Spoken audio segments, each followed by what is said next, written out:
السلام علیکم ورحمت الله وبرکاتہ. دوستانو یو ځل بیا موږ ستاسو خدمت کې راغلي یو چې ستاسو خدمت وکړو، تاسو ته فایدې ته ورسوو.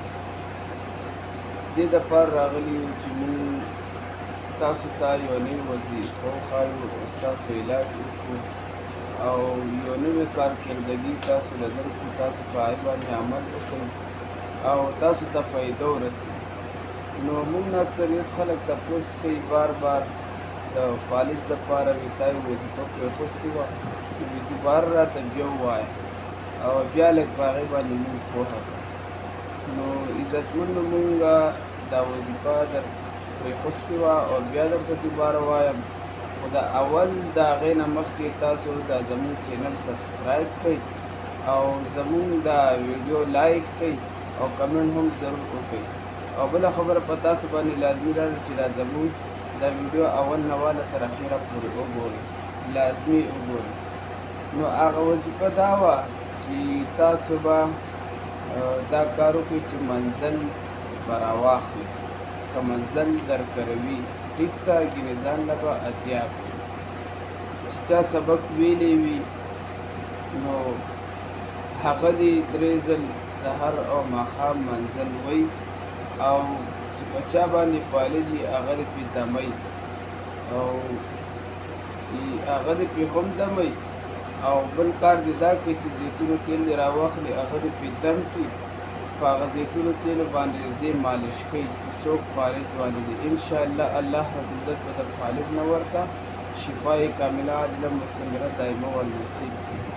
نو تاسو به اول داسې کار وکړئ چې زیتونو تیل به راواخلئ او 3 ځل به پرې منزل ووایئ او په هغې باندې به چف کئ، زیتون تیل به دم کئ، په هغې باندې به بیا مالش وکړئ. نو هغې سره به الله رب العزت ته شفا ورکړي. دا طریقه کار دی.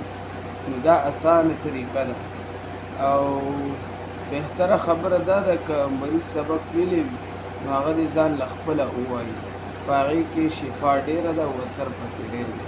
بهتره دا ده مونږ په معاشره کې هم دا وایو که یو سړی خپله کار کولی شي، یو فن ورسره وي نو بل ته څه ضرورت دی. دغه رنګې که یو انسان سبق ویلی وي نو خپله دې ځان له ووایي، بل چا ته ضرورت نشته دی. او که خپلې نه ویلې نو بیا دې بل سړی ووایي. او دویم کار به ده وکړئ، یو نوې د فایدې خبره درته هم کوم چې تاسو باندې لازمي ده.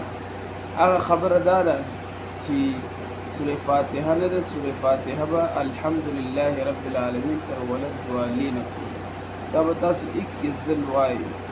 او دا خو هر چاله ورځي که نه، که منزل چاله نه ورځي سبق یې نه ویلی نو هغه له خو سوره فاتحه ورځي که نه.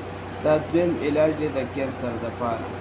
سوره فاتحه الحمدلله دې تر ولد والین پورې 21 ځل وایي او هم دې پرې د زیتونو تیل دم کړي او اوبه دې پرې دمی او ځان دې پرې دمی. په زیتونو تیلو سره دې سحر او ماښام مالش کوي او ځان دې پرې چوف کوي، په ټول بدن دې لاس راکاږي. او که یاد کرسي ویلې وي دریم علاج دا دی نو یاد کرسي دې 21 ځل وایي او سحر او ماښام. او دا تیل به بار بار نه دمی، دا خبره یاد وساتئ. تیل به یو ځل پې چوف کوئ او به دا تیل دم شو او باقي ځان دمول. نو دا کم وظایف مې چې وښودل سحر او ماښام به روزانه کوي. دا دې انشاءالله تر 21 ورځې پورې وکړي یا تر 41 ورځې پورې الله رب العزت په ده نه مکمل کینسر ختم کړي. او دا ډېر مجربات دي، دا زموږ د اکابرو مجربات دي، کتابونو کې راغلي دي، کتابونو کې لیکلي دي او هغې په هغې باندې تجربې کړي دي او ښه مشاهدې یې کړي دي. خلکو ته الله رب العزت شفا ورکړې ده. د هغې نه پسې بیا په کتابونو کې لیکلي دي، مو تا ته یې را رسولي دي، دومره لوی خدمت یې کړی دی. نو تاسو په دې باندې عمل شروع کړئ. یو ځل درته بیا وایم، اول وظیفه څه شی ده چې منزل به راواخلئ، منزل به 3 ځل ووایئ، سحر او ماښام. تیل به پرې دم کړي د زیتون تیل، دا به پرې یو ځل دم کړي او بس بیا دې پرې ځان مالش کوي. او دا وظیفې چې وویله 3 ځل منزل ځان دې پرې هم دمی سحر او ماښام روزانه، او اوبه دې پرې هم دمی او روزانه څکي دي. او تیل به پرې یو ځل دمی او بیا دې پرې روزانه تر 21 ورځو یا 140 ورځو پورې دې پرې ځان مالش کوي تر 140 ورځو پورې به دنه کینسر لاړ شي.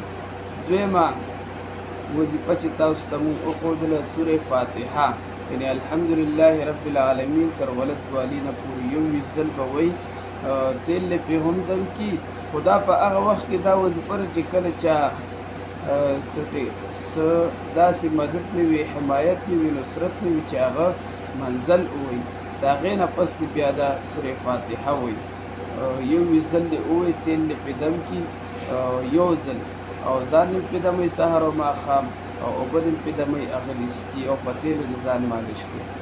او دغه رنګې اخري وظیفه چې تاسو ته ما وویله چې هغې باندې دې هم عمل شروع کړي، نو الله رب العزت به ته شفای کامله عاجله مستمره دایمه ورنصیب کړي. جزاکم الله خیره.